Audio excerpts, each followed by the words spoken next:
I want to send this message to Mangobese, Jacinta Ngobese Zuma, uphakela umthakathi. Umchunu ngizwe umchunu. Kumame wami ngizwe umchunu kuzalwa ngumamchunu madodana ngithana umachunu. I so hope this message they can see it. I wanted to ndifuna ukuthi bafowethu ningavumi umphakathi ungene phakathi kwenu. Ningavumi ngesizulu bathi ukuqhathwa ngabantu bepolitiki bangene phakathi kwenu. You've come so far. You've came so far. Ningavumi bafowethu. Ningavumi ungene phakathi kwenu abantu. Funa usho kanjalo. Please, if niyathandaza nithandaze nibandle intelezi ungabi khona ezongena phakathi kwenu. They are trying so hard. They've tried before. They were telling us with March and March was funding March and March. They've said so many things about management. Bafethu ningavumi. Sisingobese ungavumi Mangobese siswami. Ungavumi phakathi umthakathi mfowethu. Mchunu wena ngizwe mchunu ungavumi malume wami. Please ningavumi bafowethu. These guys, they failed the country. They failed us. They want to distract you now. They want you doubt yourself. Ningavumi bafowethu. Ningavumi.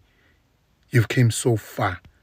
You've came so far. What you did on the 30th of May, nobody could have done that one. No one. No political party, even the president himself would never do what you did, guys.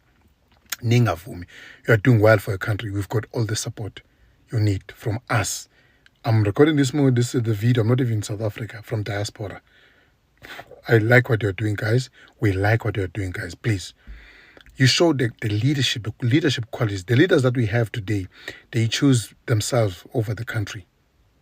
The leaders they have today, they choose themselves over the country. You guys, you put the country first. Ningavumi bafowethu. Ngicela bafowethu, ngicela Mangobese, ngicela phakela umthakathi mfowethu, ngicela ngizwe mchunu mfowethu. Ningavumi bangene phakathi kwenu. Ningavumi. The only yabona pho wena ngizwe nawe phakathi umthakathi, the only person that you need to explanation or you need explanation ukuthi why you met president, that's Mangobese kuphela. You don't owe us an explanation. Ningavumi bafowethu, ningavumi. Please ningavumi. Please bafowethu. Kunabantu abangake understand lento ye mainstream media, i-social media la eSouth Africa ukuthi operate kanjani. Lento ngiyikhulumiswa udaba lekaphakela umthakathi ungizwe uMacingwane kusoba indlovukazi uJacinta Mangobese. Lento siphambanisa abantu abaningi imiqondo because abantu abaningi nganza kwethu aba understand ukuthi i-mainstream media isebenza kanjani, especially South Africa. Lokho ngikhulunyiswa ukuthi nganza kwethu kuno double trendayo lukaphakela umthakathi nongizwe umfoka Macingwane ngodaba lokumitha uPresident Cyril Ramaphosa. Lolu daba nganza kwethu selenza abantu bakhohlwa ukuthi ithini lento eMarch and March. And abantu abaningi sebelahla ifocus ekutheni njengoba kade bevalelene nopresident lapha kusho ukuthi bebeyodayisa ngezwe. Umbuzo uthi ke nganza kwethu uma kuwukuthi bebeyodayisa ngezwe, obani abaphuthuzele lolu daba? I-mainstream media. Obani abathinte indlovukazi uJacinta Mangobese? I-mainstream media. Ngamanye amazwi, i-mainstream media igada ama-loopholes. I-mainstream media izonibulala nganza kwethu. Abantu abaningi sebeluze ifocus. Uyabona nje manje into ekhulunywa kakhulu manje indaba ukuthi bebeyokwenzani lapha ongizwe kuPresident Cyril Ramaphosa. Sesisakhohlwa na igist yendaba ukuthi kahle i-March and March ithi abahambi. So usuyabona ukuthi ke i-mainstream media kulula kangakanani ukuthi sihlakaze because lezi zinto eqhamuka nazo kulula kakhulu ukuthi sisheshe sikhona. Yes, uphakela umthakathi benongizwe bamithene nopresident, but uma kuwukuthi khona okwenzekile noma ama-problems noma amaphutha enzekile, I think lawo maphutha sengalungiseka ekutheni bamithe uJacinta Mangobese bayoxoxisana naye, thina sibe siqhubeka siphusha umshikashika we-March and March. because maso focusa kulokho ingane zakwethu sogcina siba divide labantu sogcina sesiyitshela izinto ezingekho ukuthi kade beyodayisa ngeso. Ngamanye amazwi ingane zakwethu kuyomele siqaphele kakhulu imedia yase South Africa. It is very dangerous because njengoba nje abantu be-united isitha sithokozile ingane zakwethu sizozama ngazo zonke indlela ukuthi sibheka amakhona labantu labenyathela khona ukuze sibuye so reportela thina then thina bese siyayithatha leyo nto siyithathe ngemizwa. Emva kwalokho bese siyaqala sihupa abahola lento ye-march and march. Igcina ihlakazeka kanjalo lento ye-unity. Yingakho ngithi ingane zakwethu uma kunephutha elenzekile kumele bayohlala phansi balilungise. Thina siqhubeke sifocus kulento ye-march and march. Because ngiyayibona manje yaphuma esandleni. Abantu abaningi sebekholelwa ukuthi mhlambe bekuyodayiswa, mhlambe bekuyokwenziwa. Thina abantu base South Africa njengoba sebesihlanganisile, asiqhubekeni nokuhlangana. Siphushe umshikashika ingane zakwethu. Sikhohlwe mainstream media. Sikhohlwe ukuthi bebeyokwenzani lapha. Umuntu uma kuwukuthi udayisile uyovela phela obala. Because egcineni yonke into iyabonakala. Nokukhuluma komuntu uyakuzwa mabe sekhona la isedayise khona. Ngamanye amazwi ingane zakwethu asikwazi ukuthi singakhaphela uphakela umthakathi nongizwe ngephutha elilodwa abalenzile. Singabe sisabheka ubuhle obungaka babenzile bokuunite isizwe. Mase abantu fanele sifundise ukufocusa kakhulu ekutheni umuntu noma simcrucify yini enhla seyenzile. Ngakube la yenza manje iningi okudlula le aseyenzile ingane zakwethu because nesiqamba manga oJacinta Mangobese ophakela umthakathi bayivulile iSouth Africa mehlo and akekho befuna ukuphuma athi qikelele a challenge system the way South Africa kade singakhona. Wonke umuntu ubesaba ukuphumela baphumela kobala ingane zakwethu savuleka amehlo.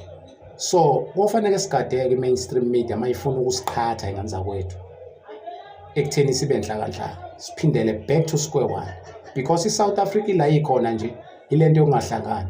So isitha sithokozike masibona wonke ama province ehlangene ekhuluma ngazwi linye.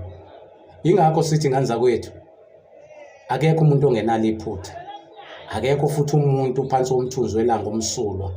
So kuyofanele ukuthi ke sicwenge sibheke ukuthi kungakanani ukuhla sebesenzele khona, kungakanani okubi asebesenzele khona. Singabe sesisuka nje sihlala kokubi kube kona esigxila kuona, sishiye lokho kuhla bakwenzile. Bawahlanganisa ama province sekulele kithi ingane zakwethu ukuthi sizohamba sikholelwe wona wonke amampunga aqhamukayo because beyazi kahle kamhlophe mainstream media ukuthi njengoba uphakela umthakathi nongizwe behlangene nopresident uJacinta Mangobese esele ngaphandle, leyo nto izobuya inganamthisiseki kubantu abaningi base South Africa. Yingakho igijima eqala eliphuthuza lolu daba. So abantu abaningi ke bagaxela ingane zakwethu, begaxeliswa ukuthi aba-understand ukuthi media i-operator kanjani eSouth Africa. Imedia ingane zakwethu ihlezi igada ama-loopholes ukuthi si-destroya kanjani lento isuke isisuka, ithunywa ama-handles ayo. So ngamanye amazwi-ke ingane zakwethu asifocuseni kulento ye-march and march, sibambe mandate okunye nokunye. Makuwukuthi kunama-problems kulaba abasilidayo ibona bayohlala phansi bavumelane bayilungise leyo problem, babuye beze kithi sebe-united, bangadividwa yithina ingane zakwethu, abangadividwa yithina size sikhohlwe nokuhla basenzele kona. So ngaso sonke isikhathi entweni oyenzayo kunobuhle kunobubi. Once wakwazi uku-understanda lezo zinto ukuthi empilweni nje even kwawena la ukhona khona to khona uyazi ukuthi khona ubuhle ukhona ububi. So uyaye ubeke usubheka ukuthi ikuphi okuhle osekwenzekile, kungakanani kuyagqiba yini lokho kubi, noma lokho kubi kuyagqiba yini lokho kuhle. So busuchuzo okukodwa. So asingathi-ke ingane zakwethu ophakela umthakathi beriska ngey'mpilo zabo belwa, siba-support bese sibuye siba-crucify ngenxa yemedia ingane zakwethu. Lokuthi abaqophanga ngaphakathi asazi wemina wewena, but engikushoyo ukuthi ukuze singaluzi ifocus asihlaleni thina kulento abasinikeze yona Sizobabona mase beqala ukukhuluma enye language engeyona lesidingayo. So ngamanye amazwi leyo nto izosilimaza kakhulu ingane zakwethu, soluze ifocus and bese besithola la siyi-weak khona, because ngenkathi siloku esiqhubeka sigxeka kanje ukuthi hayi ophakela umthakathi, hayi obani kade beyokwenzani lapho, izobuya imidi ize nayo futhi leyo agenda, ngoba isibonile ukuthi naku la ngathi kuvuleke ngakhona, iphinde futhi izopenda omunye. Mhlambe kusasa ivele ipende yena umama uMangobese, bese sigijima ukuthi hayi usidayisile umama uMangobese, singabe sisabheka okuhle akwenzile. Yabona, because hey ngane zakwethu imedia yase-South Africa, i-mainstream media, kuzoba i-social media, if uyizela ngobuso izokubulala ingane zakwethu, uzolimala. Ingakho siye sithi kufunakala abantu aba-open minded la e-South Africa, abavulelekile, abakwazi ukubona la beya khona, hayi abantu abagijima bebheke phezulu, bangabe sabheka la bezokhubeka khona. One thing I know for sure engiyi-observile nge-character kaMfoka Ndabandaba uphakela umthakathi, angimelene-ke naye ubhuti omdala, kodwa lana sisiza abantu sisiza abantu. La masikhuluma nje la ku-TikTok, inhloso ayikho into ongayibanga nomuntu ongakwazi nawe ongamazi in person, ongeza ukuthola lutho futhi ngokuthi mhlambe uyamlwisa, ayikho nje into ozoyithola. Nawe uyayiphilela la kaphila khona, kodwa izinto usibona nje sizama ukuyicorrecta la ku-TikTok, suke siyicorrectela abantu abasibukayo be-understande. Onga-understandi unabo abanye aba-understandayo, ophikisana nawe unabo abanye abantu avumelana nabo. So into engiyi-observile nge-character kaphakela umthakathi, he is a typical Zulu. Basho kanjalo abantu abangewona amaZulu uma besho ukuthina. Mina nje nami ngize ngihleke, abanye abantu thola ukuthi engihlangana nabo abangezinye izizwe bethena, wena I look at you, you look like a typical Zulu man. Besho kumina, babuka nje indlela engingayo. Most of the time kuba ukuthi mina i-disrespect I hate it.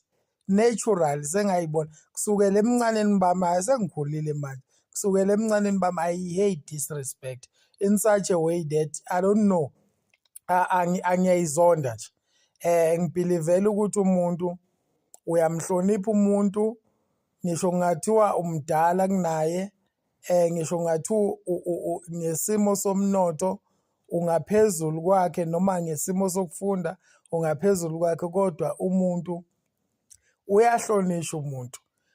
Futhi lo muzwa wokuba namahloni ukukhuluma into ebheke eceleni nomuntu, noma into eyenza omunye umuntu ayifile down, ukuba namahloni, ukuhlala unalowo muzwa.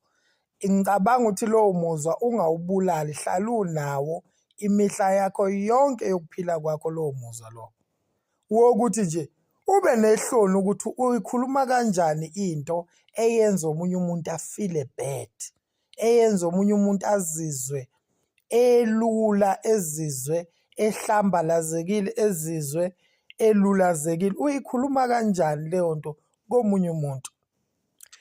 There is a law eyasho, one of the law esebhayibhelini eyasho inkosi uJesu. Yabona lo kube sonke si-complya ngawo, ngisho singawathatha amabhayibheli siwaphose ezibeni singaphinde siwabona amabhayibheli. Masibambe leyo law, I think abantu abaningi bengaba better. Lo kuthi yenza komunye njengoba ungafisa ukuba kwenziwe kuwena. Ngaleyo law nje iyodwa kungaphela ubugebengu, kungaphela ukubulalana, kungaphela ukuhlambalazana, kungaphela ukweyana, kungaphela ukujelaselana, kungaphela yonke into that abantu abayibiza ngesono noma abantu abayibiza nge-crime, abantu abangayithandi emphakathini, ngaleyo law nje ukuthi abantu be-comply kuleyo nto ukuthi fila in as much as ungathandi ukubukelwa phansi, ungambukeli omunye umuntu phansi. In as much as ungakuthandi ukuthi umuntu akhulume kabi nawe, akudisrespect noma ahlebe ngawe, aspreade izinto ey'ngamanga ngawe, ukwenzelani pho wena ngoba nawe yinto okungathiwa mayenziwe kuwe ungayivalela endlini, ukhale, ube depressed, ungabusazi ukuthi yonke indawo la uvela khona abantu sebeyazi ngale nto ekhulunywa ngawo. Uyinto engakwenza ukuthi uphelelwe indawo. Yini-ke wena uyenze kwabanye abantu? So ubhuti kuphakela umthakathi, mina into enganitshela yona engi-observile ngayo, this is my opinion, akuyona into engithi injalo, but this is my opinion according to my view. One, indoda yomZulu ekholelwa kakhulu kuyo yonke imbono yesintu esiyibiza ngesintu. Nanomuntu wesifazane uphakela umthakathi ngeke alidwe umuntu wesifazane, ngeke alidwe umuntu wesifazane, akabhiliveli ukuthi umuntu wesifazane une ability noma capable ukuthi angalida anything. Esikhathini samanje ke whereby kule era esikuyona asekho lapho, sesiseyindaweni la khona umuntu wesifazane engangiphatha emsebenzini, engangi-outsmarta ngisho kwibhizinisi, kuphela la ke ngeze khona ukuba ngaphezu kwami uma sidayisayida ukuganana, ngoba ukuganana kumele kube khona indoda elidayo. Kusho ukuthi indoda kumele yenze sure ukuthi ma ingahlakaniphile ingamthathi umfazi ohlakaniphile kunayo, ngoba akusezukwenzeka le template esiyifunayo ukuthi kube khona olida omunye. Indoda ma ukuthi ayikho powerful, ayiye kwabantu besifazane abangekho powerful. Ma ukuthi umfazi ofundile, umfazi o-powerful, o-powerful, laba esibabiza ukuthi ba-powerful abantu besifazane abazaziyo, lo muntu udinga indoda that is very powerful than her, mkhanathobe. Ngayi ukuthi ayikho indoda engamthobisi, engeke imthobisi, ikhona, dingeke powerful kunayo. Uphakela umthakathi kabhiliveli kubantu besifazane, wazi abantu besifazane as abantu abancinyana kubantu besilisa, irrespective ukuba ganene noma baganene, mayibuka abantu besifazane ubabuka kuleyo level. That is my opinion. Ma uneyakhe opinion ungiphikisa ungangitshela, kodwa mina ngimbuke lapho. Bese kuba yibo abantu besilisa, wazi ukuthi ngokwendalo yakhe nangokoqeqesha kabe nalo empilweni, ubhetha, ungaphezulu kwabantu besilisa abaningi la eMzansi, almost bonke. Angazi wayitshelwa uba leyo nto, kodwa leyo nto vele ifakwa i-orientation ye-culture yomnsizwa, ukuthi ma uyinsizwa, ma uthi usemgangelweni ushaya yonke insizwe emaphambi kwakho, awunalo irekhodi lokuluza, bese ukala impilo ngaleyo area kuphela. Impilo ayikho ngey'nduku, impilo ayikho nje ngey'nduku, akuyona umgangela impilo. Impilo ayikho ngokulusa, ngeke ngizwe abanye bechoma ngokulusa inkomo, imbuzi, athi walusa. Ayikho kanjalo impilo, ngeke uyireduce impilo, uyireducele kuleyona. So ngangokuthi yena uphakela umthakathi is believing ukuthi ungaphezulu kwamadoda amaningi ala eMzansi. Ngisho ebuthweni lakhe uthi uyabona uhahabeza abantu besilisa abakhulile, abaganiwe, abanye babo babahahabeza isinoma isikanjani, akanandaba nabo. Ilento yakhona yesintu yobuzulu ukuthi mawusebuthweni ayizonda inkabi, umuntu okuyena onilidayo engenza nanoma yini aze anithuke. Ngisho olimini lakhe inhlamba kayipheli, awukwazi ukuba yilida ube kakhulu enhlambeni. Usifundisani abantu ozobe ubalida ma ukuthi uthuka kakhulu inhlamba, uthuka ngisho abantu besifazane. Ilezo zinto engiyibone bese kuba kwesibili okunye akakwazi ukukala amandla akhe. Uvele ayitshele ukuthi wazi yonke into futhi engenza nanoma yini, yonke into kuyena i-possible. Uzayimagine ngisho eba upresident wale country akawazi usayizi omlinganayo wesicathulo, ubona yonke into engayenza, okuyingozi kakhulu ngoba zonke lezo zinto uzenze nabantu. Ngayingcono ubuzenze yedwa zonke lawo ma-aim akhe nokukhuluma izinto ey'nkulu uzenze yedwa. Manje ma uzenza uhamba nabantu, urecruit abantu, uzobulala isizwe. Ileyo nto eyingozi ngayo. So welcome to Mgosi Mzansi. If today is your first time visiting this channel, please do the right thing and click the subscribe button. Guys, people are speaking about uJacinta Ungizweni Phakela Mthakathi after Ungizweni Phakela bahambe bayobona upresident, and people are really saying a lot of things ukuthi why i-meeting ingazange irekhodwe, abasabathembi nakuthi bamsheleni uJacinta. I-meeting yaphakela and Ramaphosa na Ngizwe Mchunu usisi lomkhulu umsindo lapha enkundleni yokuxhumana lokwenda abantu bathi bayafisa ukuthi kule 3 abantu kungabe khona i-division, baqhubeke bakhumbule ukuthi yini inhloso yema-march labahlezi bawenda. Do comment your thoughts down on the comment section. Don't forget to hit the notification bell. I'll see you on the next one. I'm signing out. Goodbye.